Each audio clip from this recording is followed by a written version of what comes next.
everyone. We are back with Talk Talk Live tonight, and we are live on Talk Talk Live tonight. Thank you for joining me on Talk Talk Live. We are back with part 3 of Why the Hate for Tate. Sorry for the delay, a few glitches along the way, but we are back. We are live on IG and YouTube. On TikTok, we're going to have to work out a few kinks in order to get back on there, but that is forthcoming. We are going to be back on there really, really soon. So we're just going to go on IG and YouTube for the here and the now. So, yes. So looking forward to hearing from you. And we're just going to go on to finish our Why the Hate for Tate episode. And then, we'll finally be, answer the question, why the hate for Tate? And again, do it in full perpetuity. So thank you for joining me on Talk Talk Live, sponsored by Duntalk, DUNTALK.com. The fall winter line out now. Look for the link in the description below. And looking forward to your patronage there at Duntalk.com. Thank you very much for Duntalk.com for sponsoring yours truly on Talk Talk Live. Yes, I'm just getting the hair straight. So let's go into it. We're just gonna finally finally get up to speed on Talk Live. Last night I left you on on some of Mr. Tate's views on his ideas of protection and provision, on his views on relationships, on what he wants in a woman, and literally it's been I think he speaks more or less positively about things. Now again, he does indeed have a certain combative style in terms of relationships and life, in which he feels that a man should be able to kill a man with one hand and hold a baby with another. Best time to be alive. Like 2003. Like you can still call the people you care about if it's a real emergency.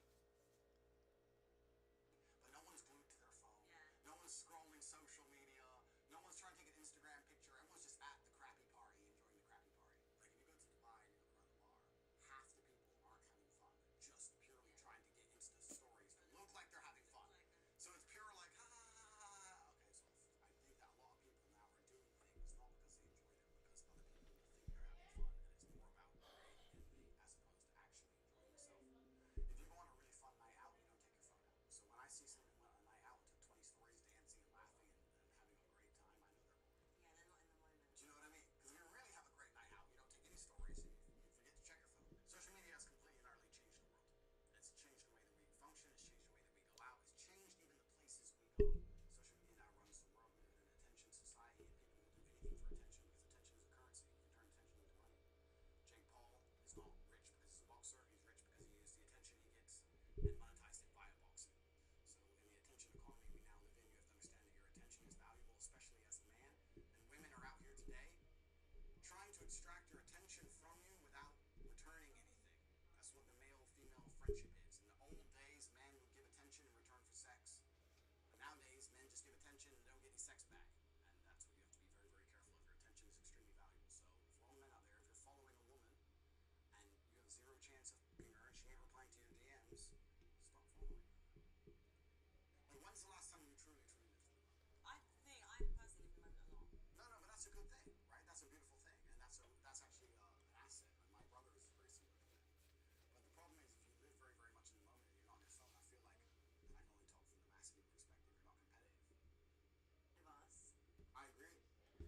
Again, welcome back to Talk Talk Live here on IG. Thank you very much for joining me. And again, sorry for the technical difficulty there, but we are back with the Why the Hate for Tate Part 3.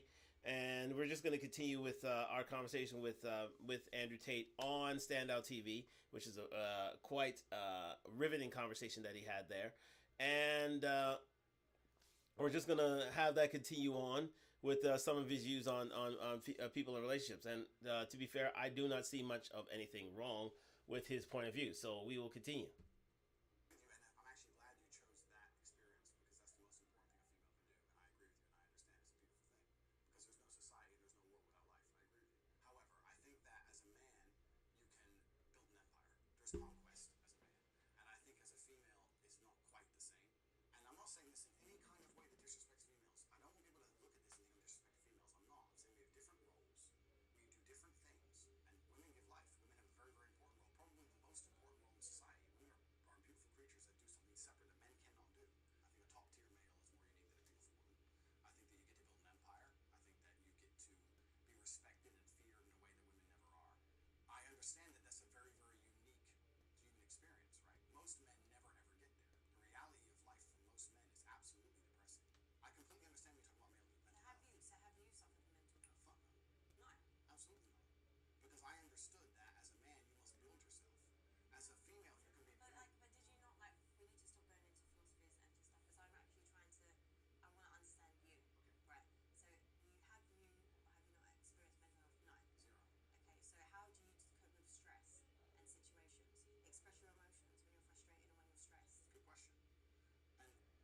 And if I'm stressed or I'm frustrated, then I understand it's my time to perform. And I agree that society puts huge pressure on men, and it's time for men to perform. As a man, you either perform or you don't. There's no safety net like there is for females. Females can wake up and say, I don't feel like it. There is for men. No, there isn't. There is. The men who say I can't feel like it cannot compete with the men who do not say that. And it's player versus player.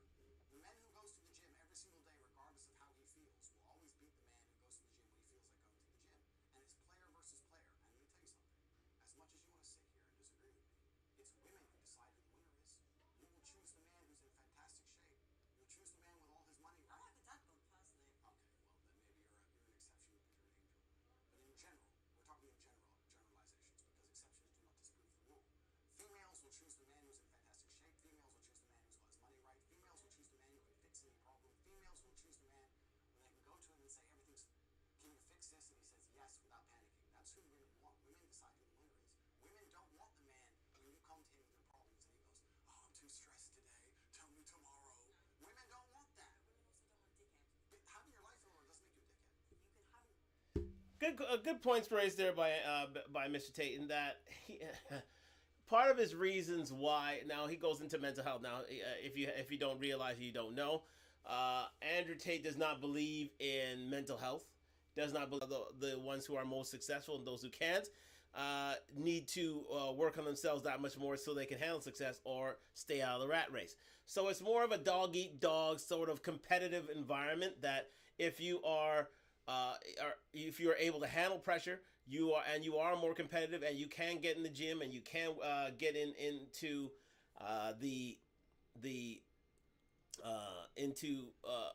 life and handle stress and be able to survive any sort of conflict or any sort of confrontation, then you'll be a winner in life, and that's what women want. Women want men who can handle themselves not only in the boardroom, but in the bedroom, but in and also can fix things that women have set upon themselves. And again, that is true.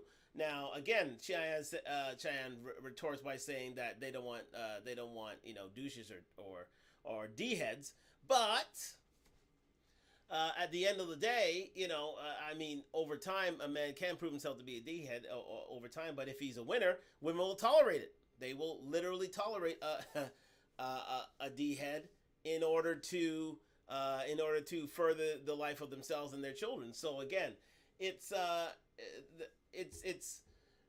life is written. History is written by the winners, and the winners are the ones who can handle stress, those who can provide it for their family, those who are ultra competitive and who win in the game of life. And therefore, if you're winning, as Mr. Top G, Mr. Tate has said, then you don't need therapy. And to a certain extent, he is a success in life, and so therefore he doesn't need therapy. Now, again, I agree with the idea that there are certain people who do need therapy, and therapy is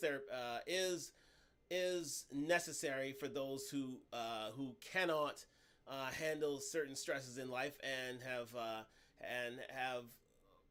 created a sort of mental illness as a result. So again, it is open to interpretation in my book. I think if you suffer from mental illness, you should be able to seek help for mental illness. But if you are able to survive on your own and without the use of any sort of medical aids or any sort of therapy, then again you will be a winner in life, which most people without mental stress and who are successful are. Those they don't necessarily need mental help, but mental health should always be available there. So we will move on. where your ego gets a bit too much, for example, like you can be very, just have all those qualities, but then once you possess that, you then suddenly can go past that line, your ego, then you start to become an arsehole. I agree with you, but I'm not talking about that. I think that's a separate conversation. No, I'm just saying, no, I agree with everything. That's what I'm saying. Like, for me, I agree with everything you're saying, but what I'm trying to argue is men get successful, they become even more narcissistic, and they just are not nice people to be around. You're very, very smart. Thank you. You are. But you're doing what most females do, and you're conflating issues. So when you conflate, what you do is you mix two issues together to try to prove your point. No, I've just been asking you personal questions, and every time you give me a philosophy No, around it's not a it. philosophy. No, but I'm saying in general, when I'm asking you, I'm trying to get to know you on a level. How does a woman like me get to know a gentleman like you? This beautiful, nice, civil dinner we're having here with no animosity at all. You asked me about men's mental health. My answer was explaining that as a man, you don't have the luxury. Oops, I don't feel like it. You can do it. You can, but I'm sorry, I know I keep cutting you, but I'm just like, because this is the part that gets really frustrating for me. Like, men with this mindset that you have, like, I get it. Okay, great, you are alpha, you've achieved It's all not these about things. alpha. No, but I'm saying like you possess all these, it's great, but you are the problem. You're creating this pressure not on creating a men and problem. society. Like, No, it's so I'm not aggressive. creating a But pressure. men can actually, successful men can actually be like, oh, okay, I don't actually feel like it today. Like, they actually I can understand. take a break and rest at that I point. understand. My point is that it's player versus player. And if you're a man who's going to constantly give in to mental health problems or mental health trouble, you're not going to be able to compete with the men who don't. Okay, but can we That's validate it. men that have it? Completely. If you have mental health, So we're not, we can't go play. Just validate men that have mental health issues. absolutely. Okay. Men who have mental health issues, I wish them the best in the world. Okay, But when they come to me and say, and I get this all the time, Andrew, I have this problem, I'm depressed and I can't go to the gym. I say, no, I disagree. You're depressed because you don't go to the gym. If you go to the gym, you might start to feel better, right?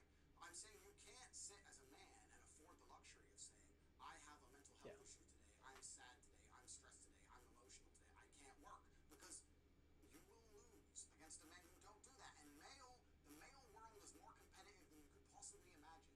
And it's the women who pick the winners. So I find it very interesting that a woman sits here to me and says, no, men are allowed to sit around and do fuck all and feel sad. And those are the men they ignore when they DM. Those are the men they ignore them all. No, actually, can I just chime in here? So, for example, everything you've said, you've possessed, you've proved your point, right? But as a high value woman, if I respect and love my partner, I'm not putting that pressure. I would say, babe, do you know what? You can have that rest. Like, there are women that actually enable men to process that emotion. Agreed. But yeah, so we'll still go back to tomorrow. Okay, Agreed. let's go back to work. But there are good women out there that don't put that pressure. I feel like your reality on women is warped because of a certain caliber of women. Yes, it is. I agree. You're right. But you're missing a very vital point of that story. You're right. But as a high value woman, before you say to that man, you can have a day off and you're allowed to be sad today, you will only even get with him. You change that. You will only even acknowledge he exists if he's ignored how he feels 99% of the time before that. Because if he was sad most of the time before that, he never would have got to a place where he could attract a woman like you. The man who works in Starbucks, who's sad all the time, you won't reply to him. Neither will any other female. So for women to come along and pretend they give a about the fact that most men are basically invisible. There is not a female on the planet who's invisible today. You can be a 4, overweight, fat, you'll still go to the club and get attention.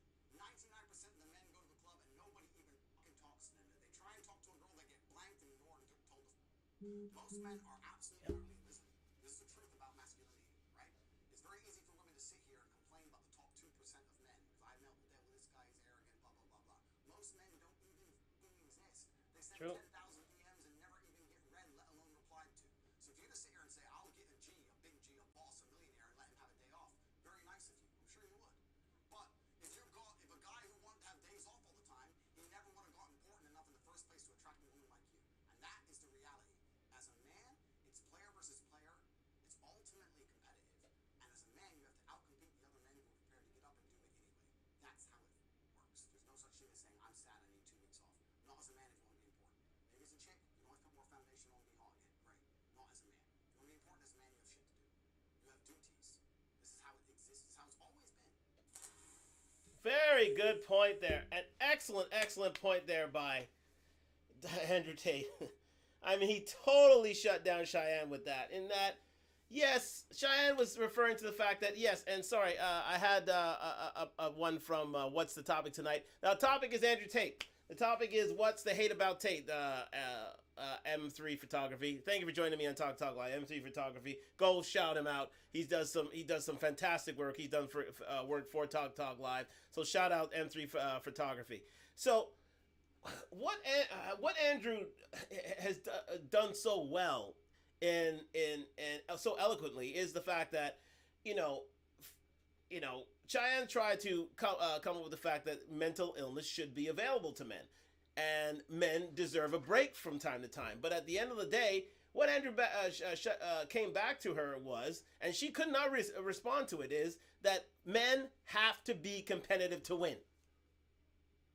They simply have to be competitive.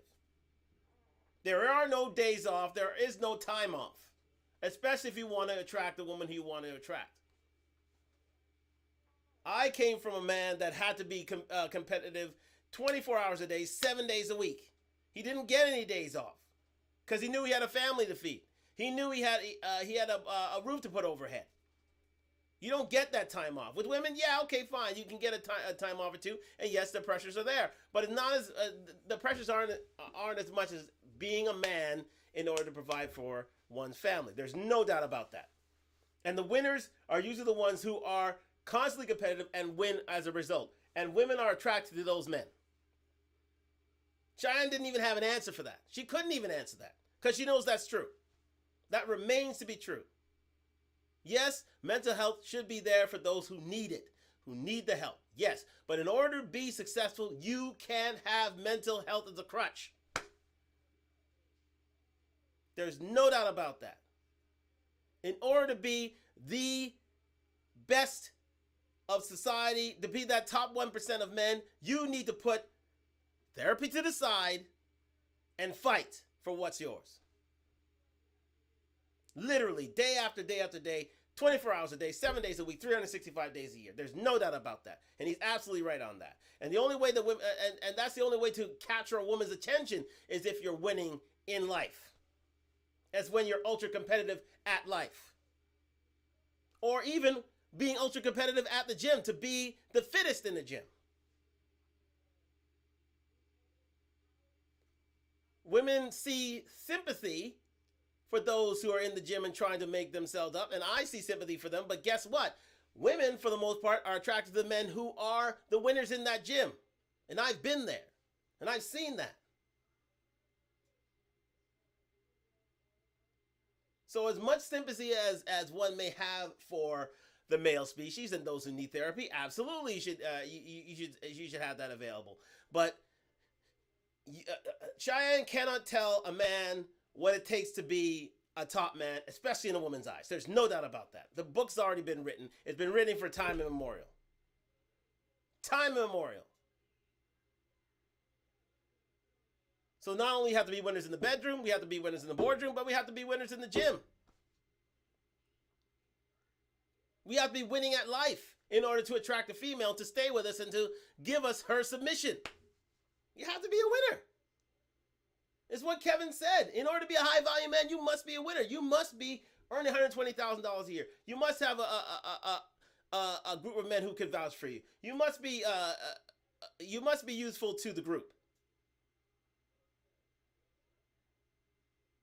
You must be all these things. And men understand that. Women can afford to take a time off. Women can afford, and there are avenues available to them to have that time off. In the creation of life, women have to have time off. It's a new phenomenon for men to be a part of that process, to have time off with their children. But for the most part, for the first 3,000, 4,000 years, we have to go out and be competitive in order to earn for our families. And it's the truth. So he's spot on that. He is absolutely spot on that. And I dare women to object to that. Dare women to object to that. And for the most part, they can't. They can't because it's true. It's absolutely true. So kudos to Andrew Tate for pointing that out. He's done absolutely fantastic in terms of pointing that out to us. Let's move on. Why are you wearing glasses? Sunglasses. You're really We'll speed past the whole sunglass routine because Andrew Tate just to if you don't know, the reason why Andrew Tate has the glasses on, or the reason the grounds he gives for having the glasses, is because he has a detached retina, and so he's sensitive. So his eyes are sensitive to light. So therefore, that's the reason why he has glasses on for the most part. So again, we have to take him at his word. So, but again, it does make for a cool persona. Let's face facts. You can't knock it. But that's the way it is, and we have to accept that. So we move on. Not doing any real work, but just like taking all the money. If my chick said I want to do OnlyFans, I'm like, all right, then cool, go do it. How much you made? 10 grand, or give me 8. All right, cool. Why would what woman is going to give you £8 grand? Because she's my fighter. If you want to be a professional violence, you need a weapon. That's my answer. Just reminding it there for a second because In these scenarios, we are together. Okay. What would you do if I wanted to start an OnlyFans? I don't think there's anything. this is a crucial part of the episode where he talked about it, a woman having OnlyFans. That's where a lot of women get their back up on. You don't get a photographer to get the angles yet. No. I'm not doing any real work, but just like taking all the money. If my chick said I want to do OnlyFans, I'm like, all right, then cool, go do it. How much you made? 10 grand, or give me 8. All right, cool. Why would what woman is going to give you £8 grand? Because you're my woman. You're doing OnlyFans. You're selling my product. What the fuck? Your products. Yes, correct. She's Next question. No. Products. Like, do you own me? No, sorry. Like, your ego's too big.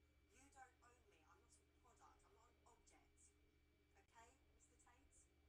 I'm just answering it. You actually, I don't know if you're being serious. I'm totally serious. How would I let my chick do OnlyFans and keep all the money? That's disrespectful. What woman is ever going to give you that? Then she better not do OnlyFans. Duh. Oh my god. That upset her, didn't it? It upset her to say that you're mine, and if you're mine and men want to pay for it, then the money is mine. But that's the basic dynamic of a relationship. You're mine. So if you want to sell what is mine, that's fine. But I need to get paid. What would you do if I couldn't cook? That's fine. Excellent point by Andrew Tate in that no self-respecting man would allow his woman to do OnlyFans unless he's trying to exploit his woman himself.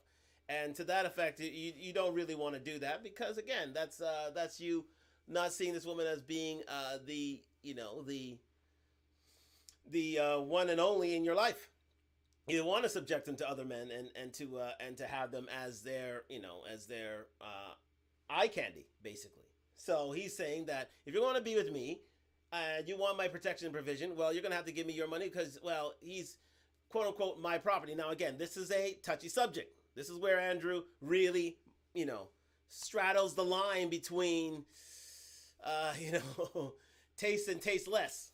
But again, because again, no woman wants to be seen as property. No woman wants to be seen as someone's as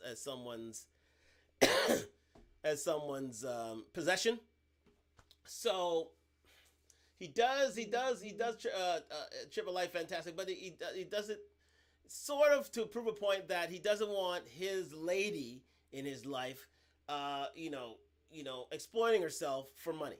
He feels that, if it's his woman, she shouldn't be embarrassing herself in public for profit or gain, and that's fair and well. But again, to say that the whole property thing, anybody in their right mind would get their back up on it. But he uses it himself. So again, understood, totally understood. So we move on.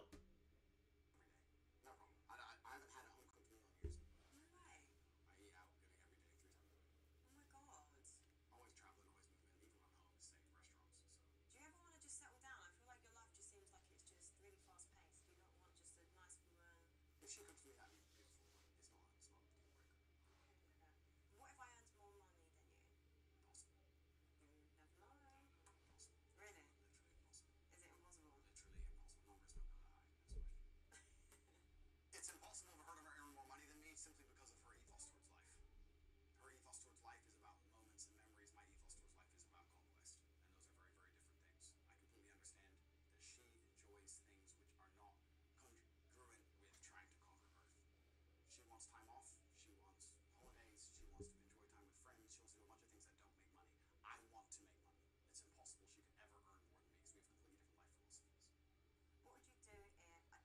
Good point.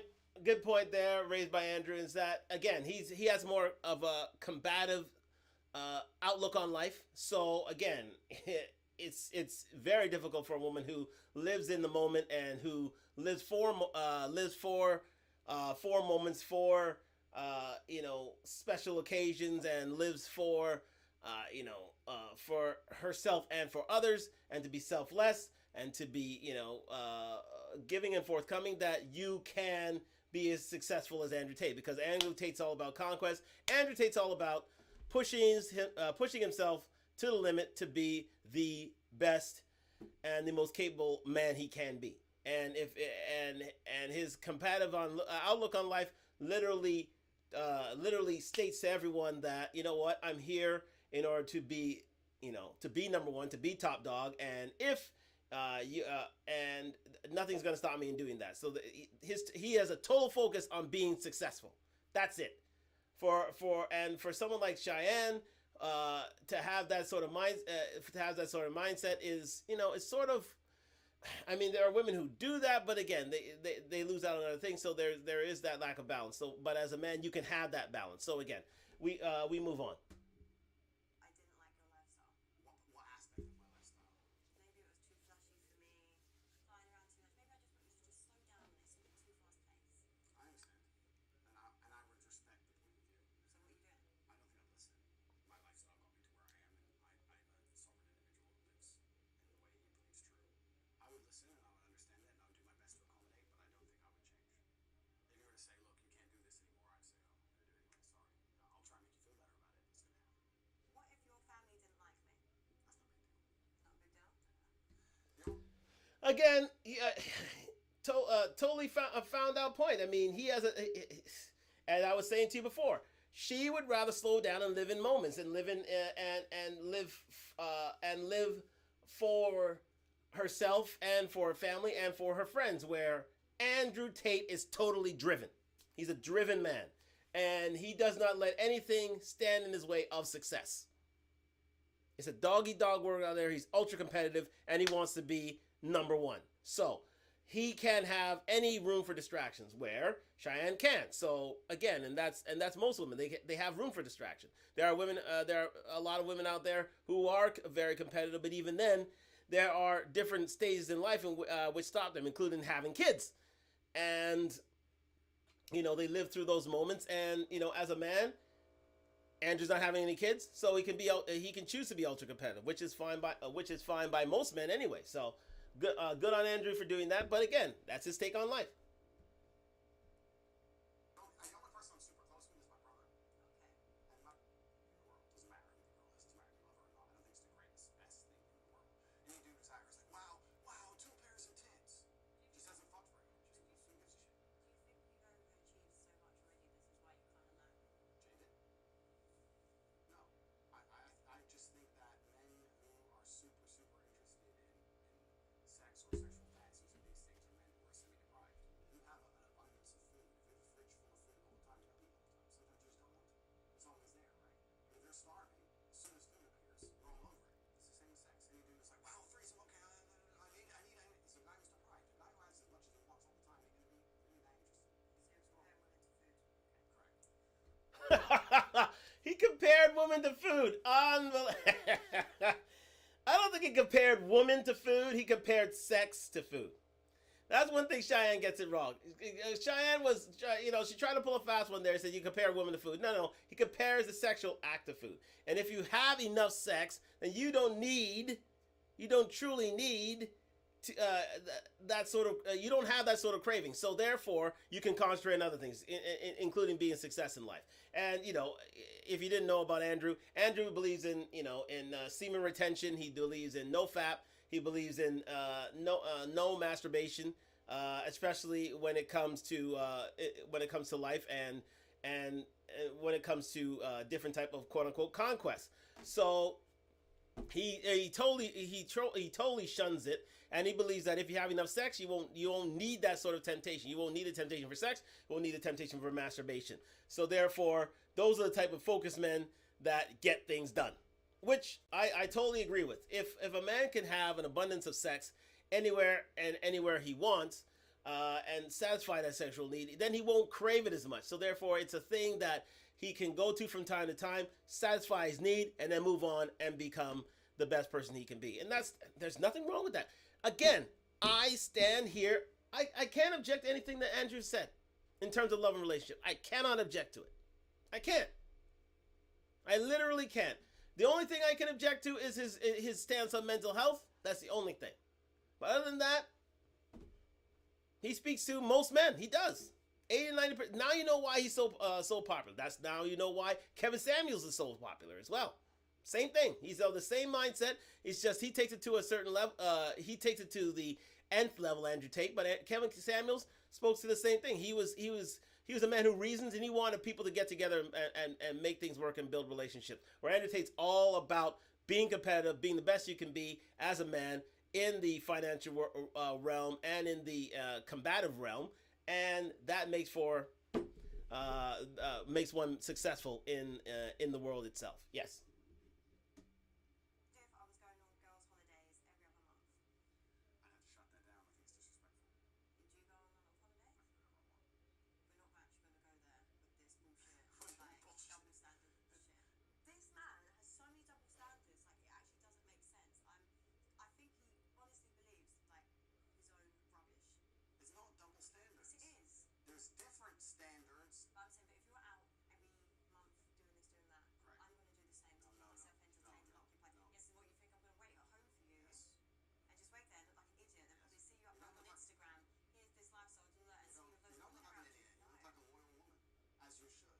There's no way I would allow there's no way I would allow you to go on all these girls' holidays. That's very disrespectful. I'm a territorial man. It does not mean jealous or insecure. It means I care about you. Anything I care about, I want to protect and love. It doesn't matter how much you love me back. Doesn't matter. No man on earth can talk on the bed. It's not about that. It's about the disrespect. But it's okay for you to disrespect me. It's not disrespectful for me to go on holidays or go work with my boys. What if my holidays are work trips? No, that's impossible. You don't know who you are. How do you know?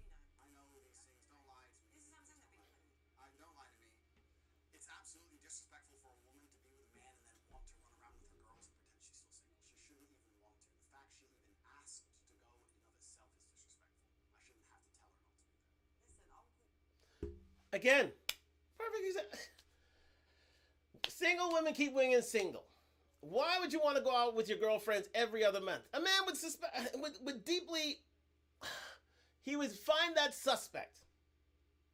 Ladies, if you're listening within a word of my voice, the sound of my voice, listen to this very well. Men do not like ladies. I mean, you can take your girls' trips, but to go out there every other month, a man would see that as suspect. Absolutely.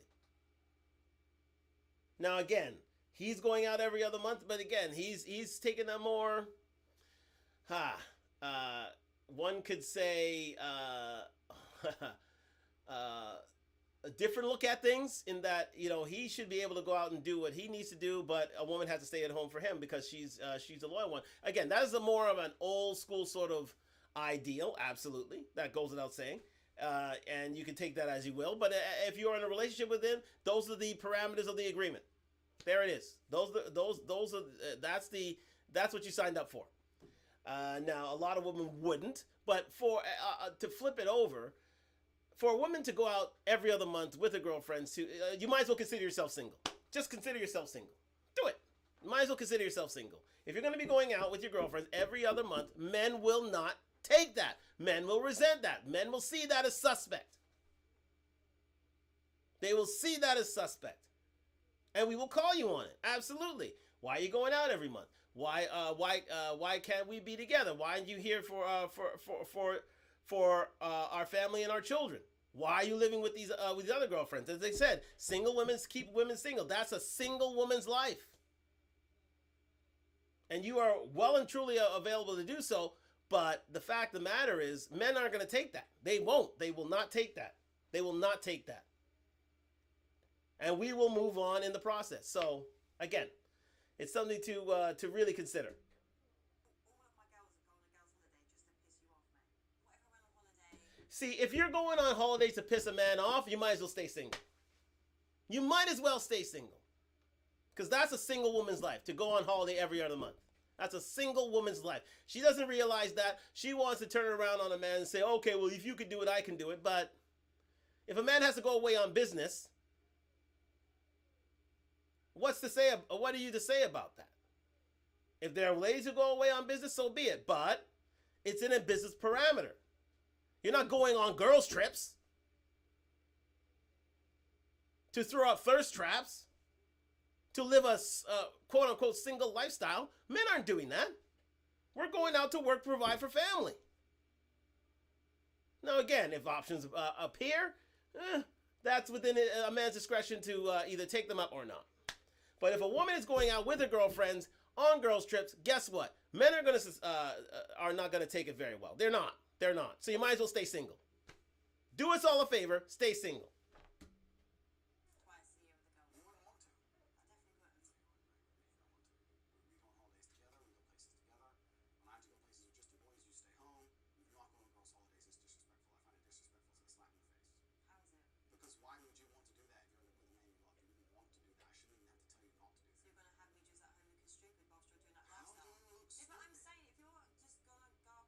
You're obsessed with people thinking you look stupid.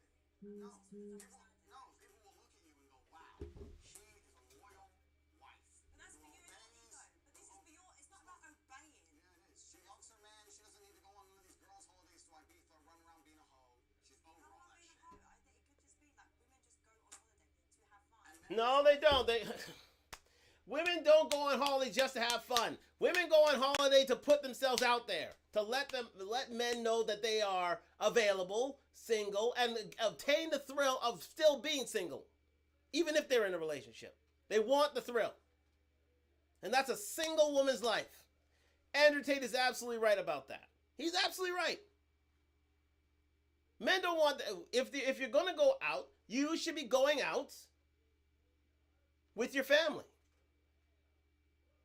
with your man.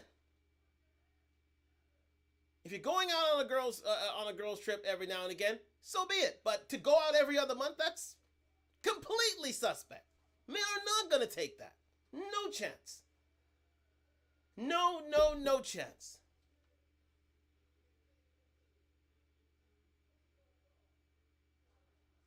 And yes, there may be it's a different point of view for him.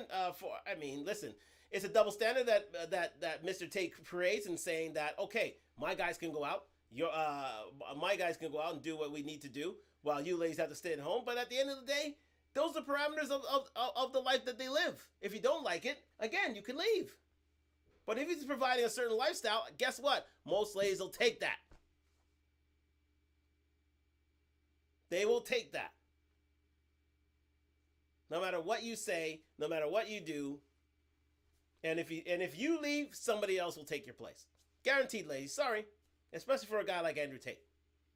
If you're a winner in life, women will take that deal. 80-90% of women will take that deal. If you want to leave, leave. Someone else will take your place. sleep with you. Sorry? Doesn't mean the women are. Correct. This is what I'm saying. Agreed. This No, narrative, agreed. No, but Agreed. you walked by reality. It's not work reality. We agree. Yes, you We agree. No, you're not moving on to the next question. Should I move- No, we agree. We agree. You're right. They're going to try, and you're not going to let them. I agree. If I walk out to the car park, it doesn't matter how good the locks are on my car. If someone's trying to break into my car, am I going to let them keep trying? No. No. It's disrespectful. It's mine, and no one comes near it because it's mine. No one's going to try and steal it. For me to put it in a place where people are going to try and steal it is nothing less than irresponsible. My female is taken care of and has a fantastic life. She does not need to go on holidays to make an awesome be a hoe on some random table. but that's- It's a random table because her friend met some dude on Tinder. No, stay home. Stay home. But it's not. But this is like, I feel like you're enabling to this whole like controlling and manipulating. It's not controlling. Yes, it is. To say to So, her yeah, but the way you just said it, yeah, with that kind of like, tenacity. yeah, like for me, it's just yeah. It's not controlling to say to your woman, Okay, if you're but on the way you holiday, said we'll go. it Yeah, the way I said it angered you because everything I say is deliberately designed to anger you. It's you have this power and control issue, and I feel like it's just mad. It's Like not power going on and control. holiday with like girls going on holiday with their friends is not an unreasonable thing. It's a normal thing. Women should be able to do it. In some relationships, Okay. but in my Okay, just not in relationship, this one. yeah, Okay, correct. what if we just met? We've had Nothing wrong with that. There's nothing like there's nothing that Andrew Tate says that's wrong with. There's nothing wrong with that. I cannot state it enough. There's nothing wrong with what Andrew Tate has to say. Again, going out with your girlfriend on a regular basis, that's a single woman's life. Why are you in a relationship if that's the case? You should be with your man in those instances. You should. And that's not unreasonable. It's not unreasonable. To go out every now and again, fine. All well and good. To do it once a year, all well and good. I mean, but again, to do it every month, to do it every other month, no. No. You might as well stay single. Stay single, ladies. If you want to stay single, stay single. That is your right here in this developed world. If you want to go on girlfriends every other month, do it. But you'll be doing it alone. One night stands and I've got pregnant. The baby's innocent, right? I look after the child. It depends on a lot of scenarios afterwards. I make sure the child's financially taken care of. If you were prepared to be a loyal woman, I make sure you were taken care of. If you're going to start sleeping with other dudes, whatever, then it's your problem. The baby's your problem. So. But if you're going to be loyal to me still, then I take care of you. But if you're going to start saying, oh, no, I've got a new man now, cool, you can go sleep with my boy. No, when you have a child, that's your responsibility. No, but if you want to still sleep with other dudes, then it's his problem. It's an accident, right? So you shouldn't be punished in life, and the child's absolutely not innocent. I would take care of you completely. And I'd take care of the child completely. And I'd always want to see the child. But if you're to say now, after, let's say, a year or 2 years, whatever, I have a new man now, blah, blah, blah, blah, like, all right, cool. Kids with me twice, 2 days a week, whatever it is. I'll make sure the kid's looked after. But I'm not financing you in another man's lifestyle. I'm not just sending money to your bank at random and just making sure that you and this dude, whoever he is, are going on holiday and whatever. I'll take care of the child while he or she is with me. And I'll always see the child. If you have a new man, you have a new man. You ain't my problem anymore. You can pay your own rent. No, but You're my problem.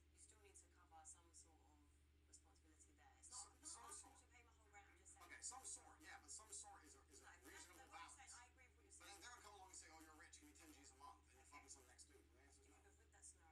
But with that scenario, how do you know women aren't going to try and trap you?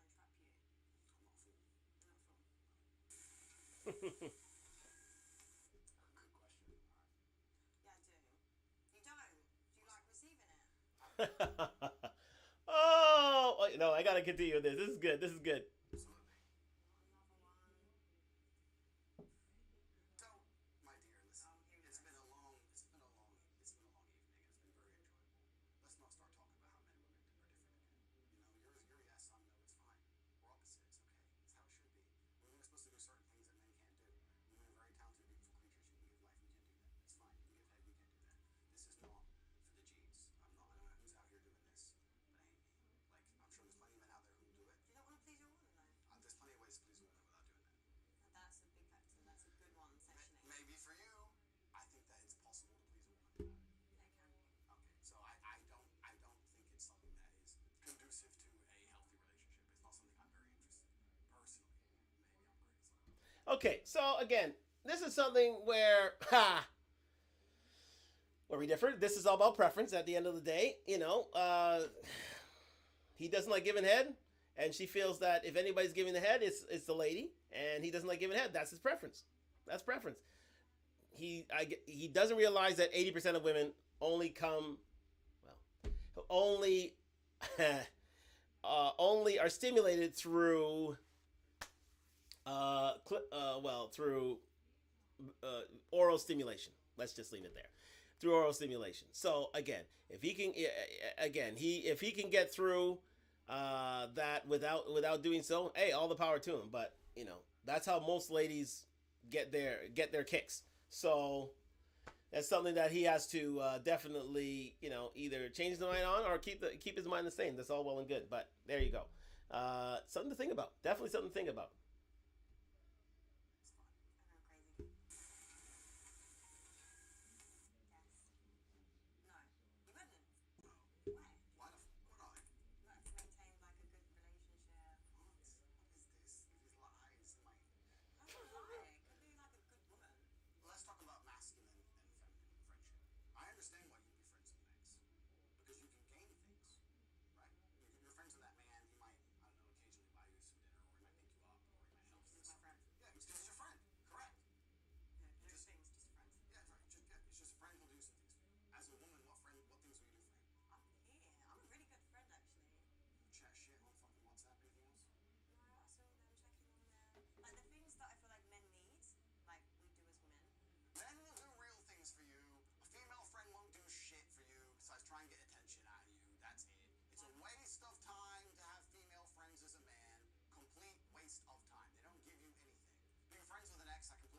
why she would do it. The man's going to get horny. The man's going to want to message her now and again. The man's going to want to bang her now and again. The man might do favors for her, X, Y, Z, but she ain't going to do nothing for him. So any man who's friends with a woman is giving his attention without retrieving and receiving what he wants from a female, which is sex. So it's a mistake. It's a mistake to make. If you give something away for free, it has no value. My attention has value. I don't give my attention to people who don't give me what I want.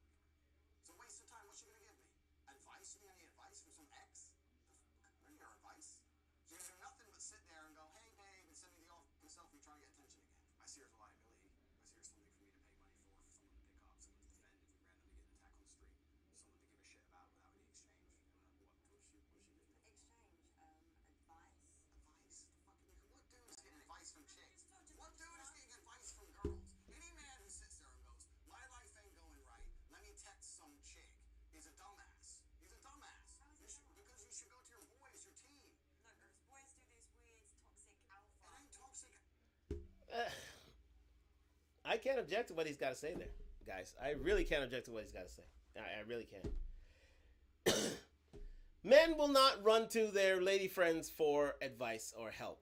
Maybe a bit of counseling, but that's free. But they won't run to them for the most part for advice, because usually our trouble involves money. It involves money, and if you and making money in order to get out of that trouble. And who do you run to? You usually run to your men. You usually run to your boys. That's usually the first port of call, and that's usually where it ends. Sometimes if it involves love and relationships and emotions and that sort of thing, a woman would be best suited to answer those questions. But for any sort of business / debt issue, usually run to your boys, because that's usually where our trouble lies. So, or any sort of criminal element, that's where usually our unless the lady's a lawyer, then that's who we usually run to. We run to our gentleman for advice, and he's right. It's for the most part a waste of time to run to ladies for advice unless it involves love and relationships, because that's where when it comes to emotions, that's lady stock and trade. Alpha. It really isn't, my dear. No. If a man has a serious issue in his life, he can't go to a woman. If a man goes to a woman with his issue, it's not a serious issue. I feel sad, my ex left me, some dumb shit. But Right? women can give us. They're trying to kill me. I need a gun now. You don't text some chick in your phone. You text your boys, because only your men who can help you. I'm in Ukraine. The Russians have invaded. I need a way out. Who's got a car? Oh, Cheyenne's coming. Peugeot 206.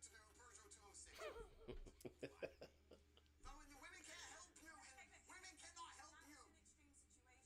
But life's extreme. As a man on the edge, life is extreme, my dear. Life is extreme. Yes, life is extreme. That was no. That was yes, don't lie to me. It's not about just advice. My point is that when a man and a woman are friends, I think the woman extracts a lot from the friendship and she gains a lot of things. And I don't think the man gains things to an equal value. But can I just explain? There's actually a lot of women that don't want anything from men. Why are you his friend? Because sometimes there's men that possess amazing qualities and you just want to make them greater. That's what women do. We add value to anything we do. But maybe just the women that you're surrounded by No. probably give you that perception. No, Because maybe wrong. they're just shit women. Wrong. But the women that I know Wrong. are good women that add value to everyone's life. Women add value completely. I agree. My point is that if you're a man whose life is in order, and many men don't have a life in order, right? If you're a man and your life's not in order, then maybe you can get advice from a chick, right? Because there's these guys. There's guys like this. There's the guys who need their girlfriend or their chick to tell them to stop playing video games, or they need their chick to say, maybe you should go to the gym, like a jackass, right? They need mothers. But if you're a G and your life's in order, right? Yeah. If you are a G and your life is in order, I'm not saying I am. Your life's in order, everything's going well, you're making your money, you're in good shape, you've got a good network, everything's on track. You did it all before you met some chick. It's all on track. The train is on the track. It's heading towards success. You don't need female advice, right? Most of the time when a man and a woman are friends, the female's extracting attention from the friendship, which I don't blame her for, but females love attention. Why wouldn't they, right? They're extracting attention from the friendship. They might get picked up, they might get rides, they might get bought dinner. And on top of that, the man still has certain masculine responsibilities, right? If someone comes up and snatches her purse, he has to run after the dude, risk his life now, risk getting stabbed for some chick who doesn't suck dick, blah, blah.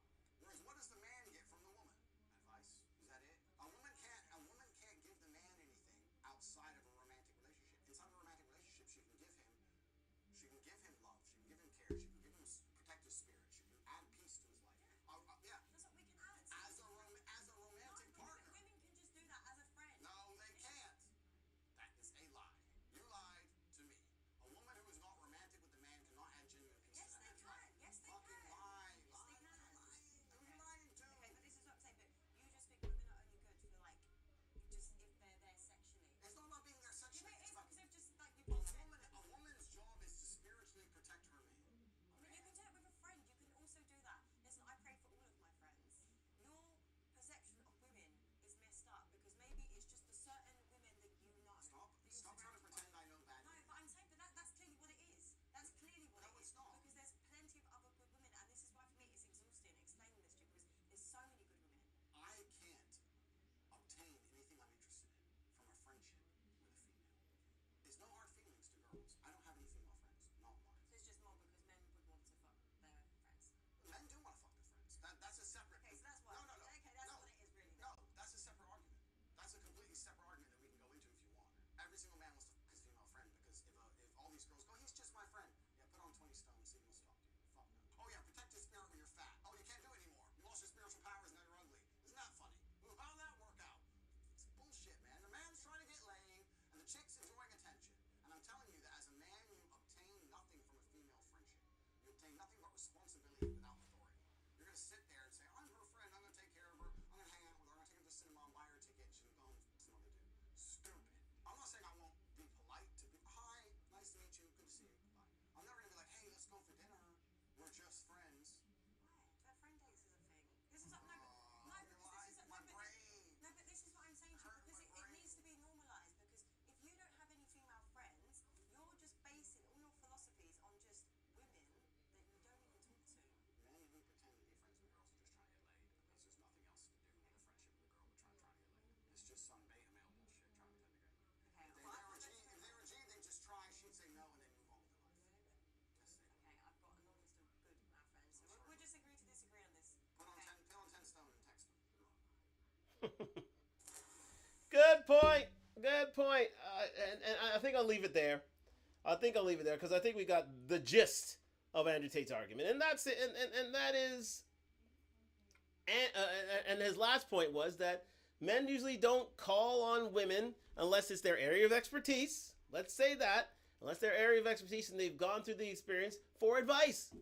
They go there for emotional support, yes, but in terms of calling on them in their hour of need, like in terms of in terms of a life or death situation, in terms of financial situation, in terms of a debt issue, in terms of a money issue, you won't turn to your female friends.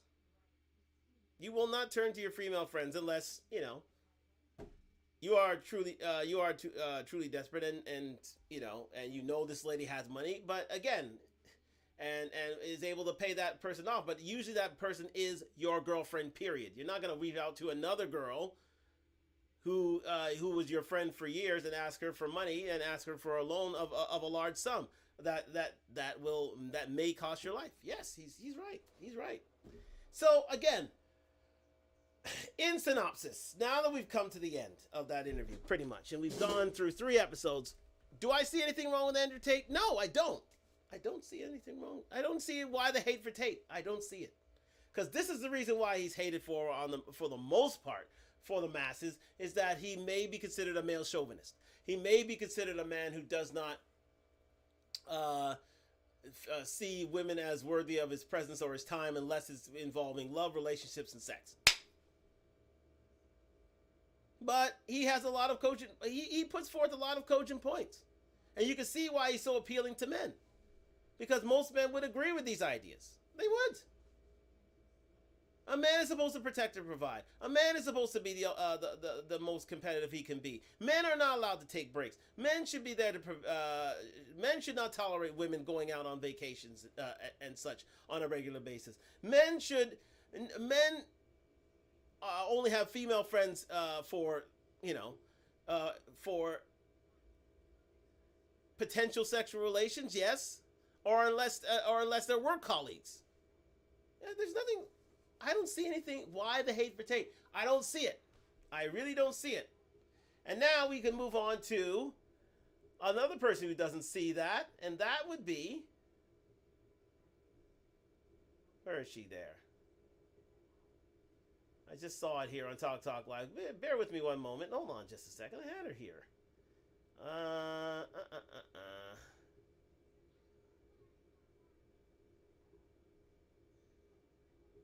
It was here somewhere. Hold on a second.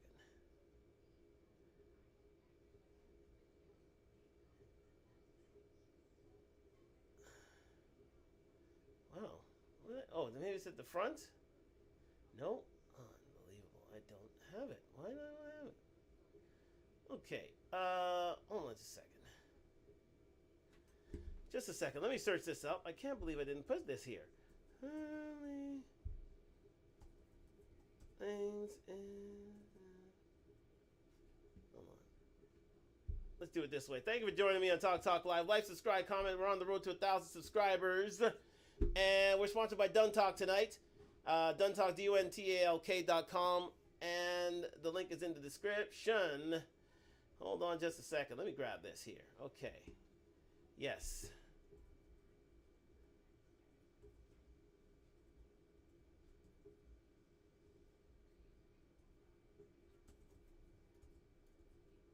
You can see what I'm typing here on Talk Talk Live on YouTube.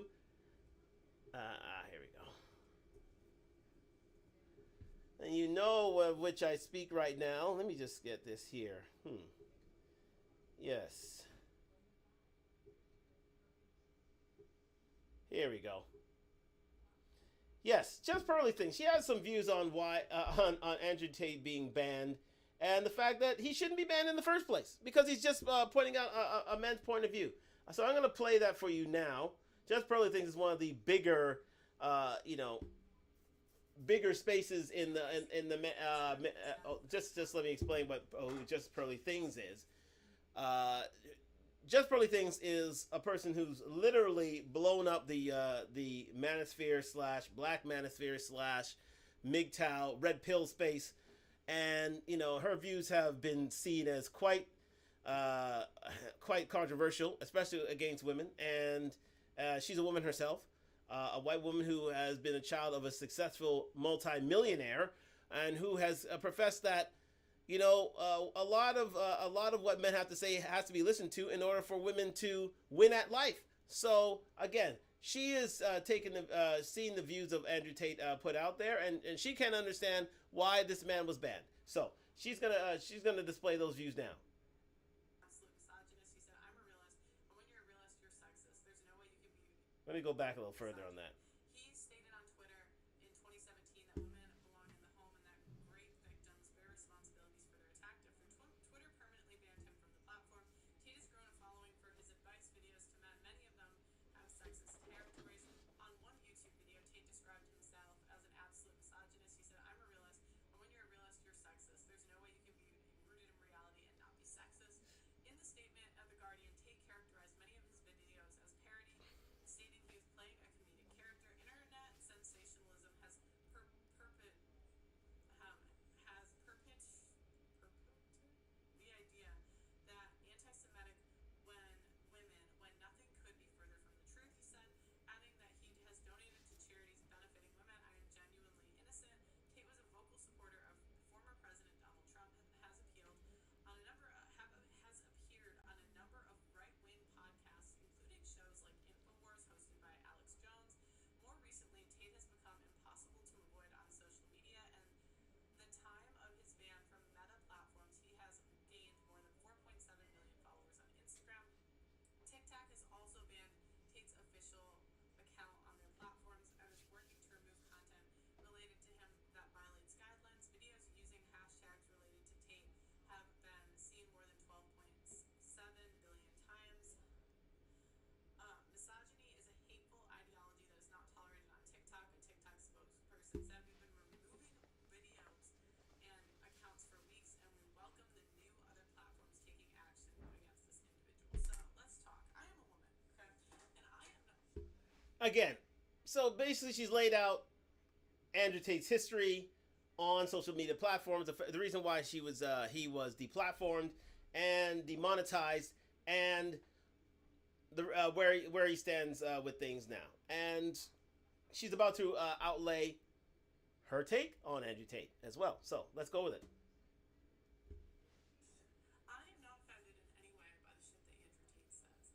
The reason that society is trying to silence him is because women are pissed off. They're pissed off that he is telling the truth about women, and he is telling the truth about intersexual dynamics, and he is giving a voice to men that don't feel heard in our society because we live in a gynocentric social order that caters to women at every single need that they possibly have.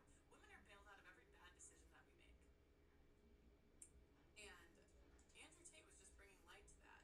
And the reason they take his shit out of context and try to make him sound like a woman-hating misogynist is because they don't like that he's bringing reality to the forefront and taking power away from women by telling the truth about our nature.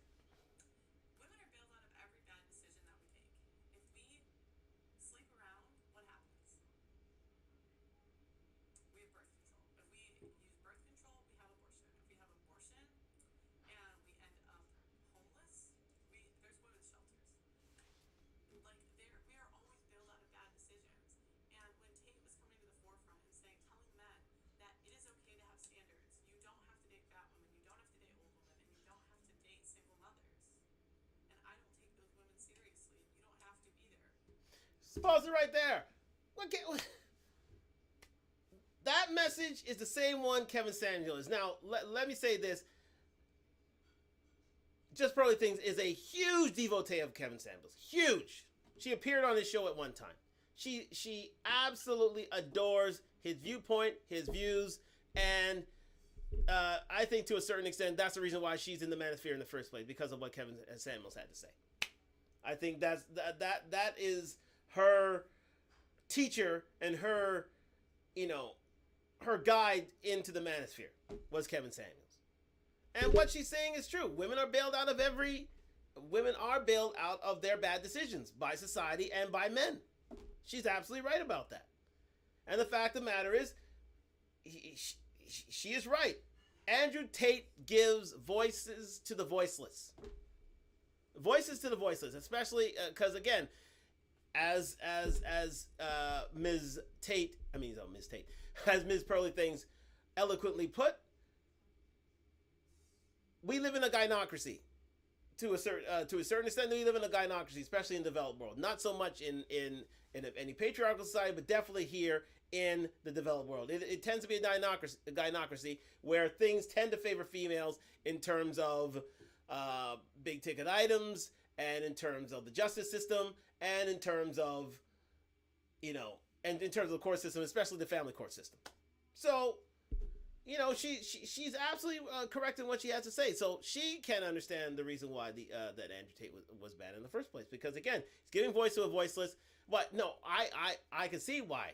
And she actually puts out the reason why Andrew Tate was banned, because she goes against the narrative of what has been put forward these days, which is, a female, girl power slash, women first movement, feminist ideal movement, whereby men's voices are silenced and punished if they speak to a man's point of view. Because you can't speak against a woman these days. And she's absolutely right. Let her continue. Men are allowed to have standards, ladies. I'm sorry. Look, I'm 25, and Andrew Tate said I'm too old to date. After 20, I'm about to turn 26. Look, got 3 more months. And that's okay. That's okay. It's not misogynistic. It's not hate speech.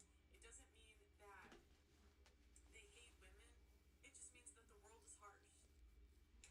And women don't want men to know about what our real price is. Because they're trying to sell a used car for new prices, and men aren't having it anymore. They're seeing the forest through the trees. What an absolute fantastic analogy. We're finally starting to see used car prices, and men aren't taking it anymore. They'd rather take their ball and run. That's what MGTOW's all about. Men go their own way. We are not going to take ladies at face value. And as she said, and that was what my friend Chanel said yesterday on the show.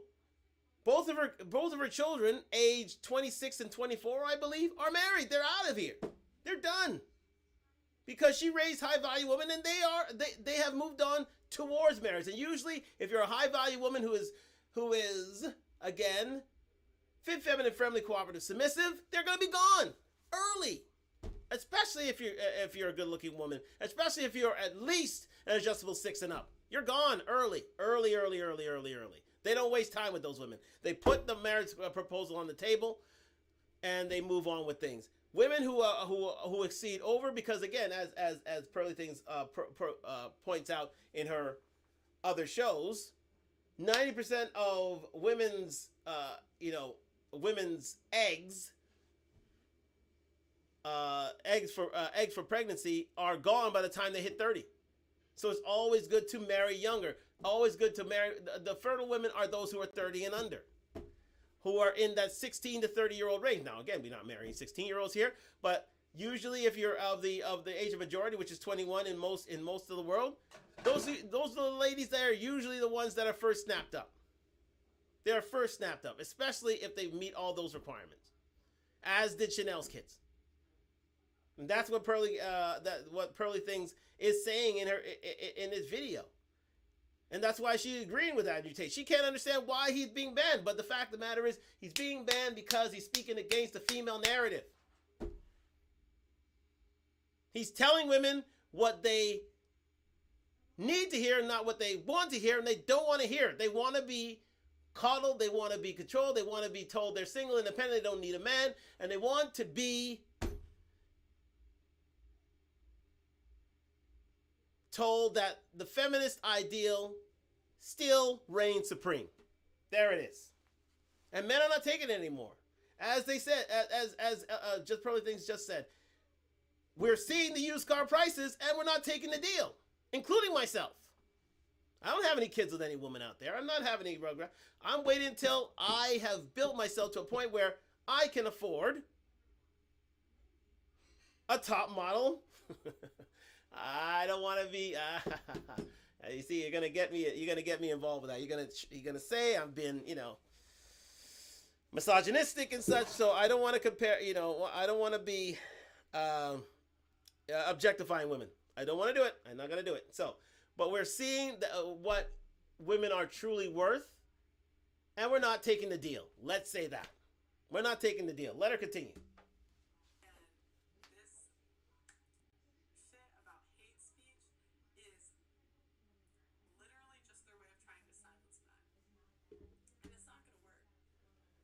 Perfect. She's right. The thing, as I was saying to you on yesterday's show, women are going to try to dismiss of men's ideas as being toxic, as being toxic masculinity, as being chauvinistic, and totally being dismissive of men to a point where their voices are silenced. But men are not taking that deal anymore, ladies. You've got to get used to that. There's a certain segment of men who will, but there's a greater segment of men that are growing that who literally won't. They won't. They won't tolerate crap.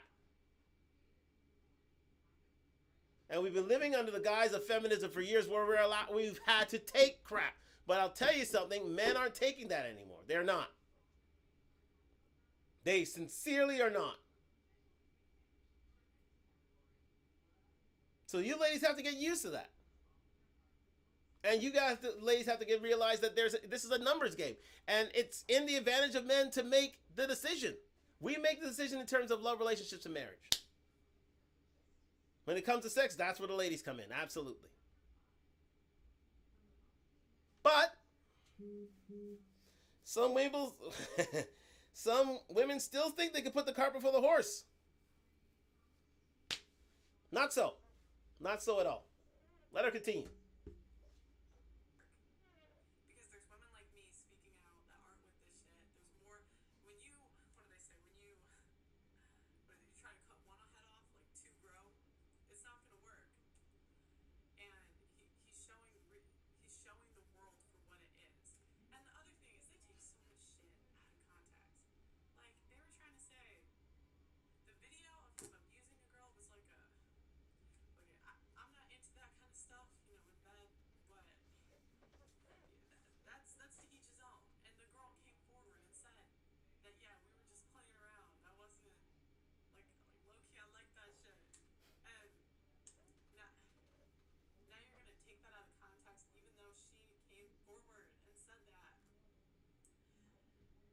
There you go.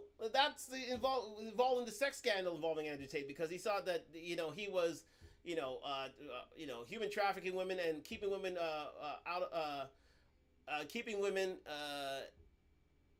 out and confining women without consent, and torturing and beating women, when actually a woman was into sex in them and she wanted to be beaten, she wanted to be treated. But again, that's a different subject. You can go find that out for yourself in terms of the tape that is out there on the internet now. But he was exonerated for those charges, but they still try to stick it on him.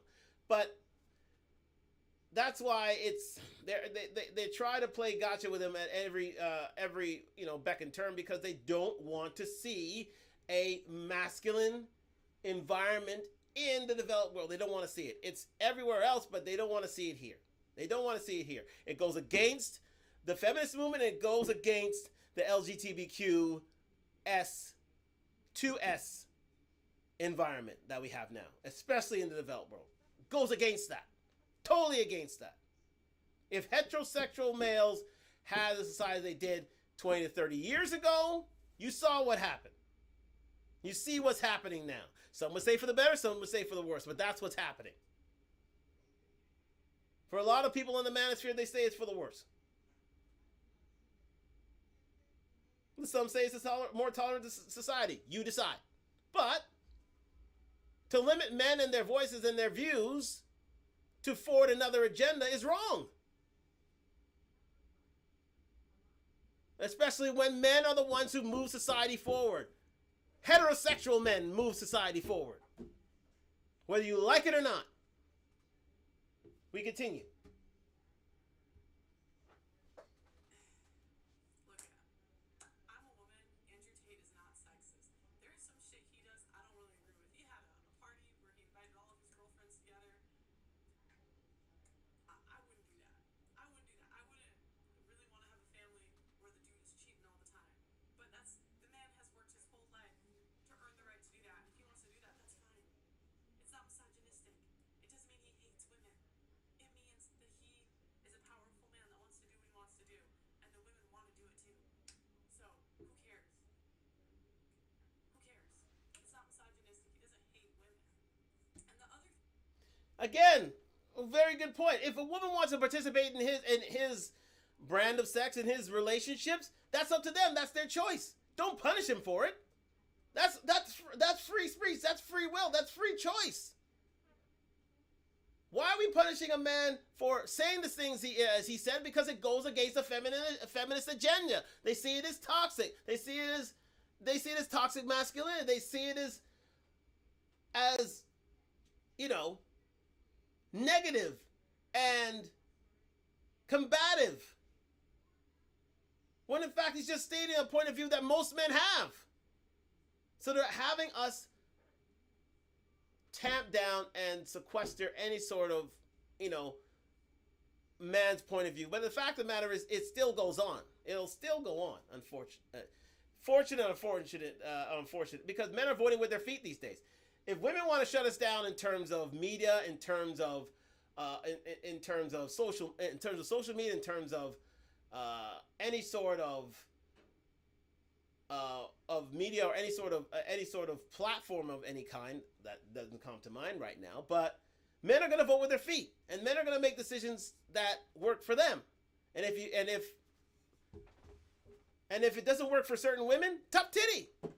That's what men are doing these days, especially in the developed world. Men are flying away to find their women. Men are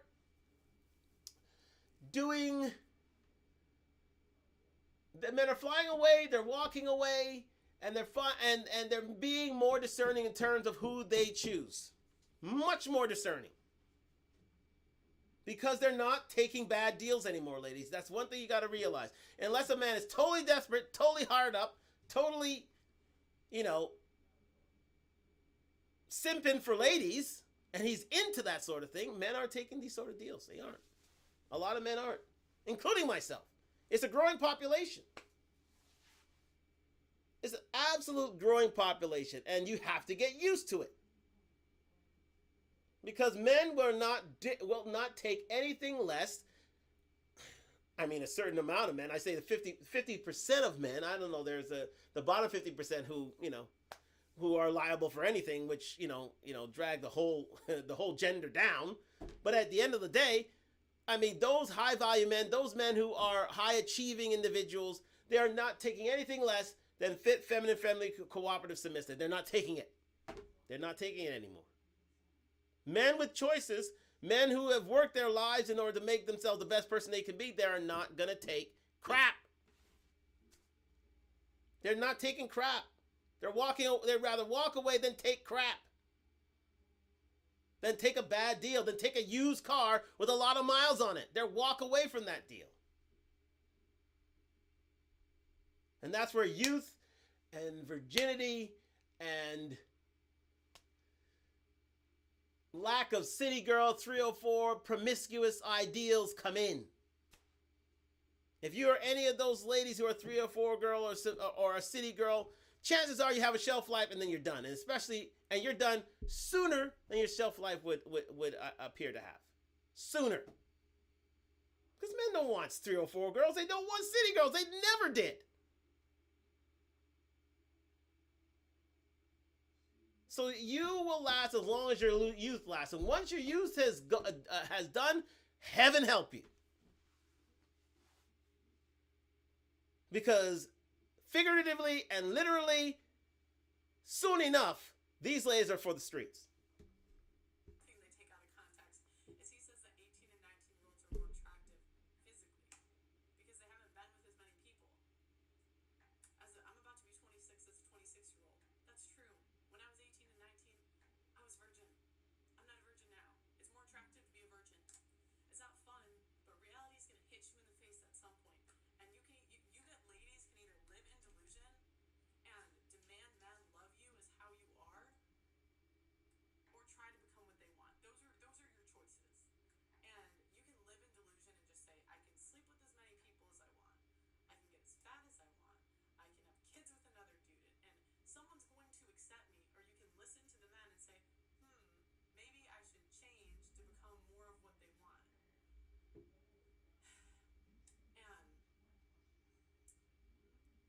And it is crazy how they will silence people that disagree. I just got my TikTok account taken. Look, I'm on just Pearly. Okay, we're going to get back to that, but Narissa brings up a very good question. Thank you very much, Narissa, for this. Wait, wait, are you talking about promiscuity? Who wants a virgin? Well, again, a lot of men want virgins. They do. They do. They would rather mold a woman to their tastes and their sexual wants and desires than going on the open market to have it. But the fact of the matter is, men are hungry for sex.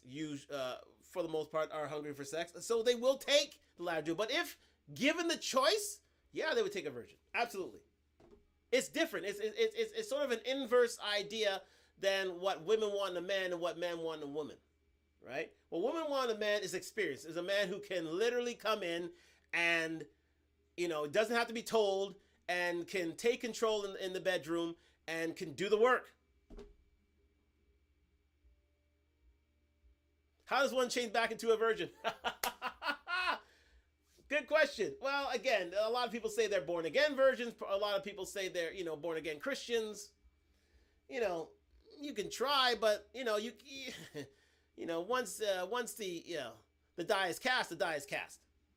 And again, you could try to be a virgin. But again, what men want are lower body counts from their women. I mean, you see certain women who carry 40, 50 bodies to their name. Who wants that? No man wants that. Yes, indeed, Troy soccer, indeed today, soccer, football, the beautiful game today. Yes, and Canada and their exploits. They did let me speak on that quickly.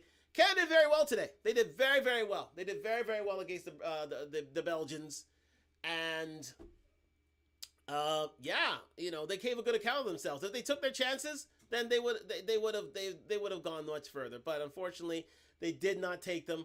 Belgium, one of the best sides in the world, took their chance and they won. So, but again, you can't dismiss Canada's efforts. They were fantastic. They were really fantastic. Then, who are these men, Elliot, in terms of wanting virgins?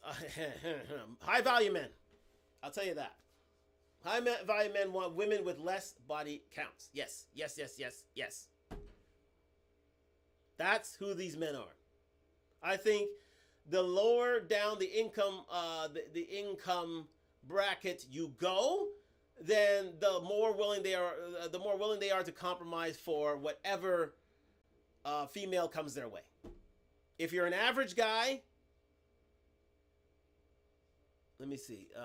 Yes, indeed. I've been telling everyone. Yes, indeed. Actually, yes. Narissa, you say, okay. Boys ask about body count. Real men don't care. Here's the thing, Narissa. And I thank you for your comment. And I thank you for again. Things got quite lively after a while. I thank you for your comment. The thing about it is, you don't want to. You can ask any man. They don't want a man who's slept around.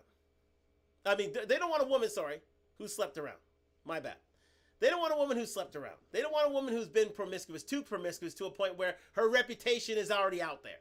No man wants to be around that person for a good amount of time. As much experience as that she has. I mean, there are certain men who take her in. I mean, and if that's the case, all you need is one. So, but for the majority of men, they wouldn't want a woman with a serious body count. They would like a woman who's been, who has a lower body count, who's exclusive, who's seen as being near virgin or a virgin in terms of her sexual exploits. That's the truth.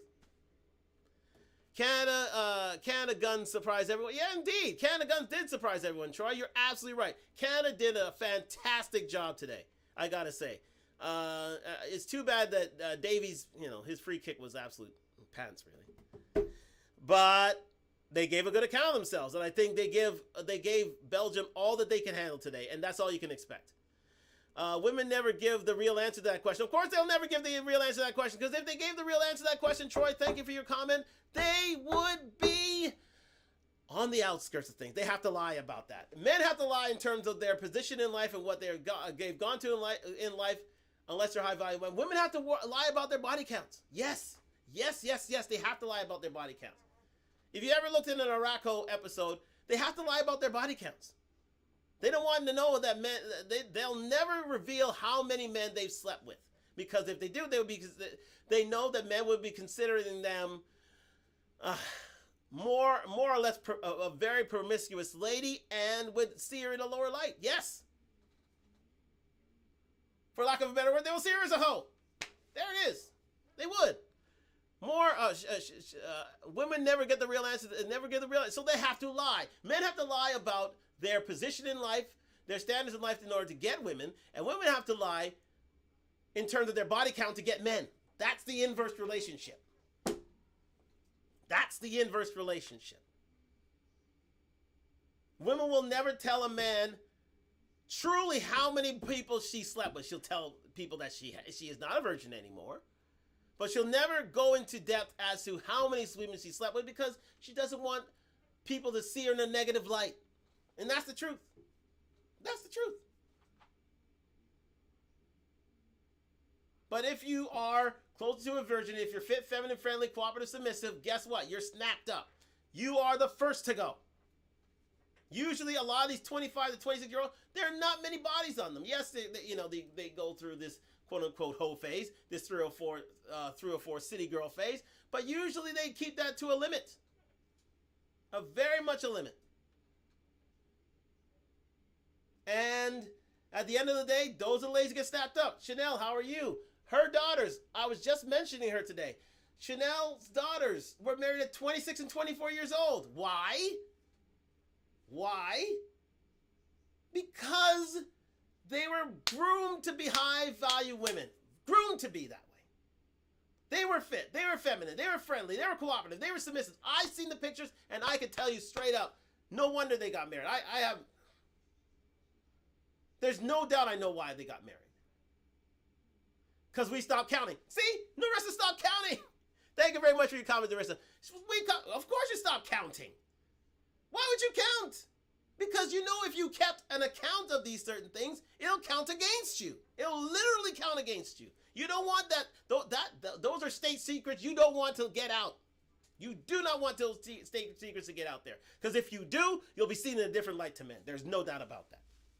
You'll never tell your man how many people you truly slept with. And for the amount, because they found men and boys. Oh, well, who? What do you mean by that? They found men and boys. They found men and boys. Well, they found men and boys, yes. But I see where you're getting at, Narissa. They found men and boys, yes. But.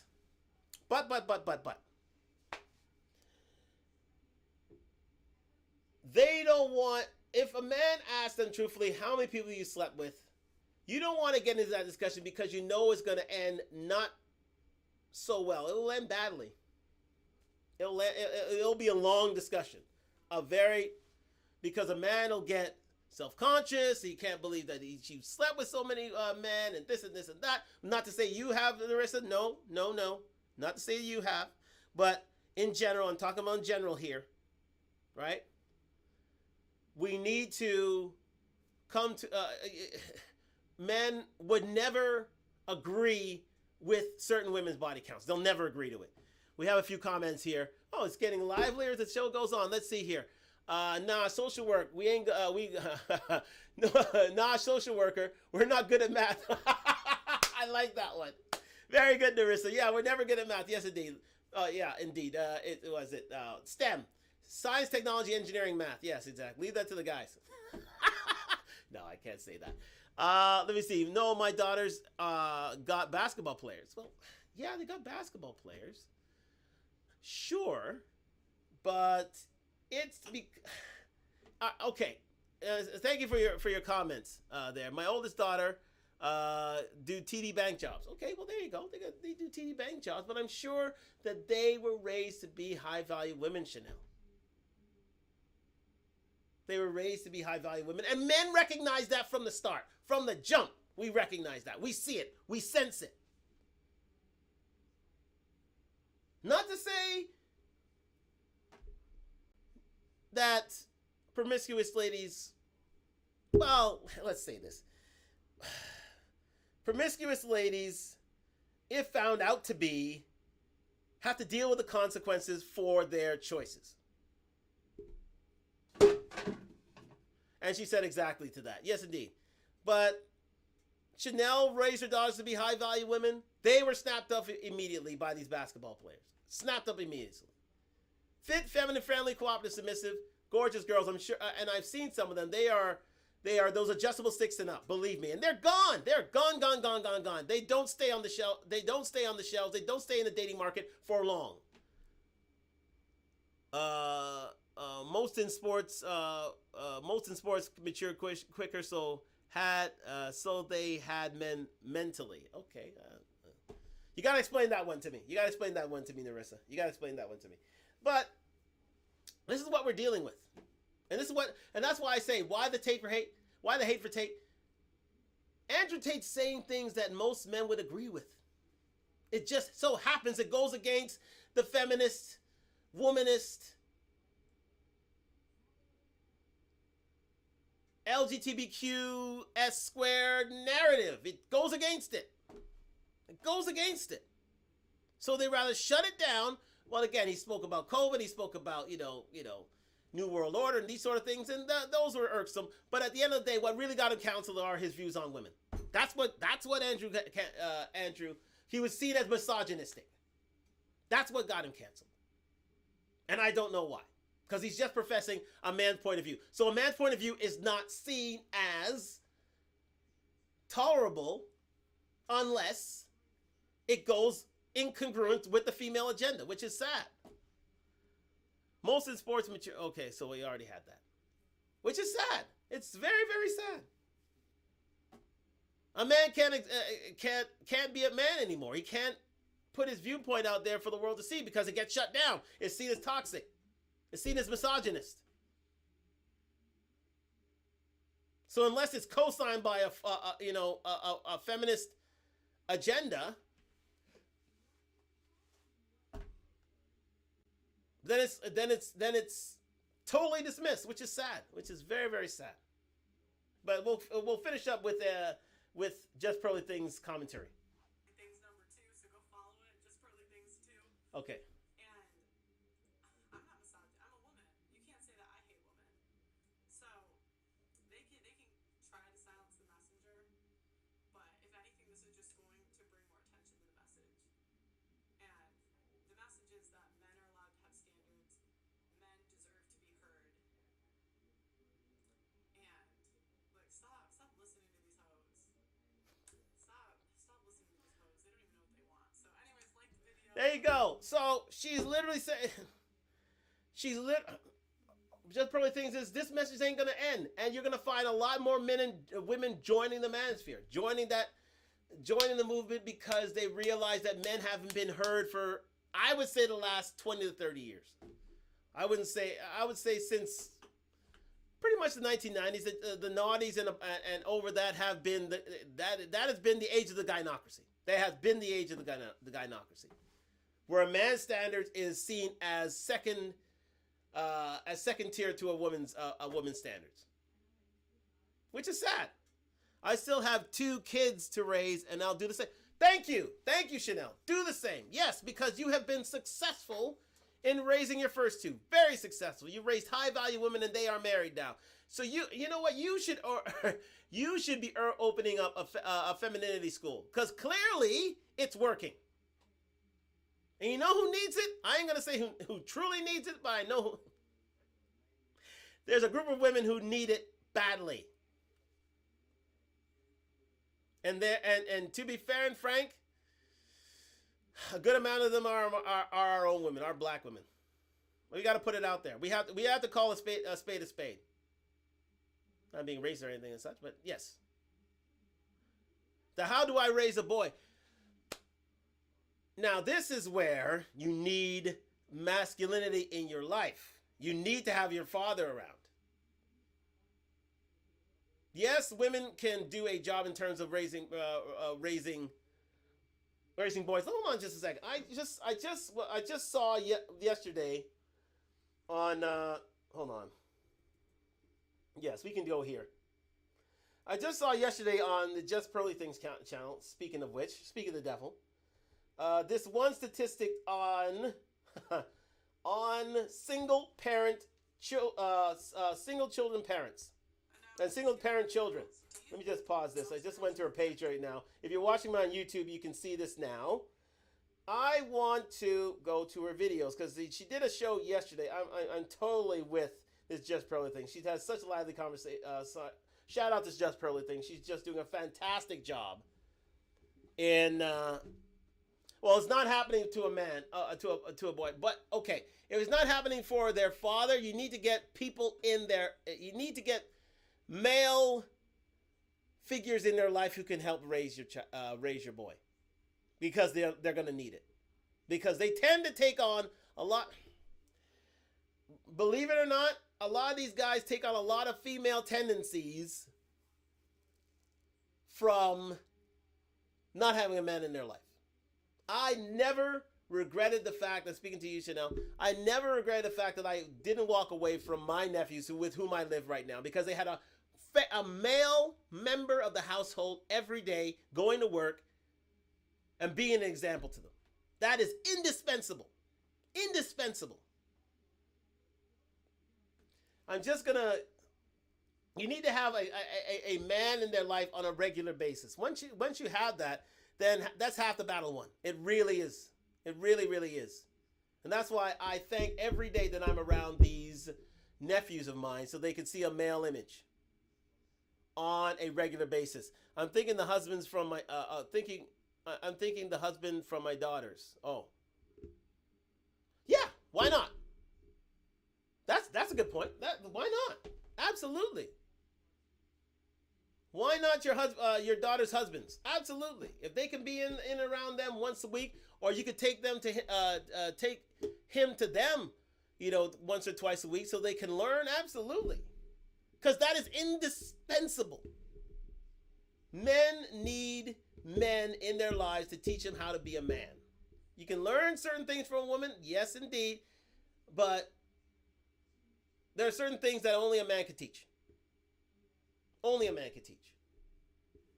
In terms of how to act in certain situations, how to be a gentleman, how to protect and provide. There it is. Let me just get this. I just want to get to these videos because there is a statistic that yes, let me see here. Recently uploaded. I saw it here. Okay, wait a second. The lives. Here we go. The live. I saw it here yesterday. Yes, indeed. Life after divorce. And they reveal the stats. So I'm here on Talk Talk Live, and it was a show that was here yesterday with Sarah Garvey, who's usually a regular attendee. He's a great contributor to the show. And I just wanting to.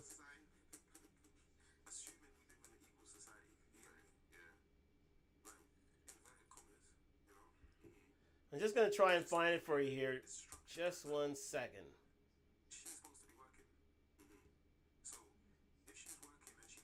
See here?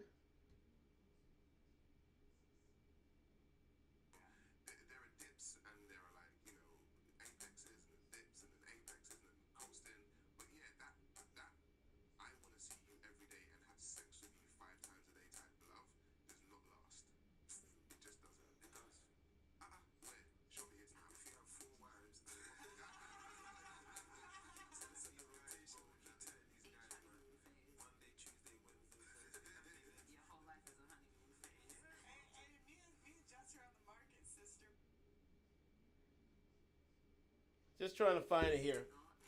Okay, that's too far. That's too far. Yeah, that's too far back. It was statistic on children of single parent parent men. Family is indeed everything. You're absolutely right there. I'm just trying to find the spot where it was here because it was a very good.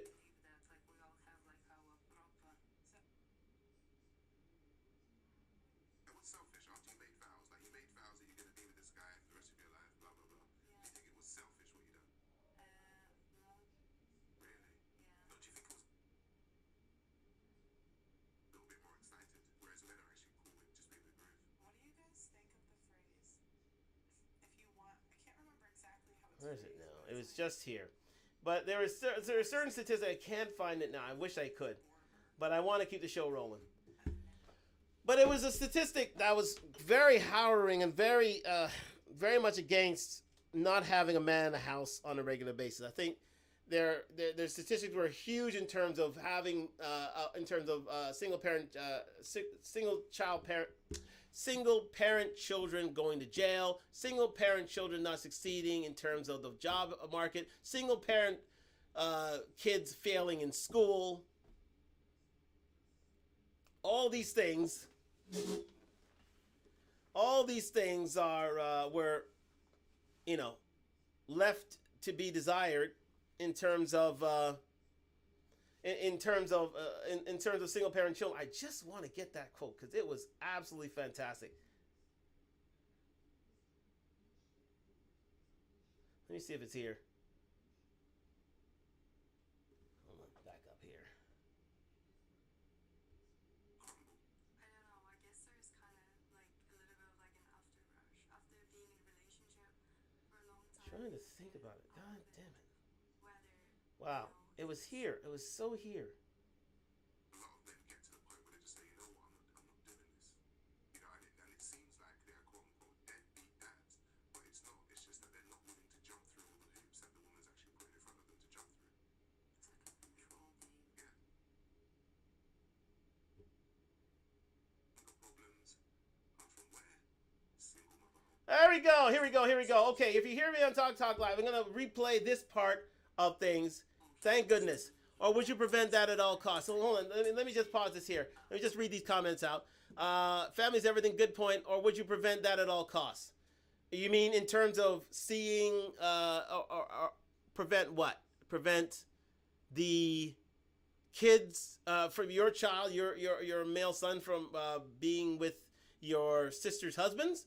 No, I would advocate that, absolutely. If it's their father, I think a father has a part to play. And I bring to bring to your attention the issue of Kanye West. Kanye West was, his mother Donda moved him to Chicago and basically threatened and basically told his father that she couldn't see his son or else she would move him somewhere else and they'd never find him again.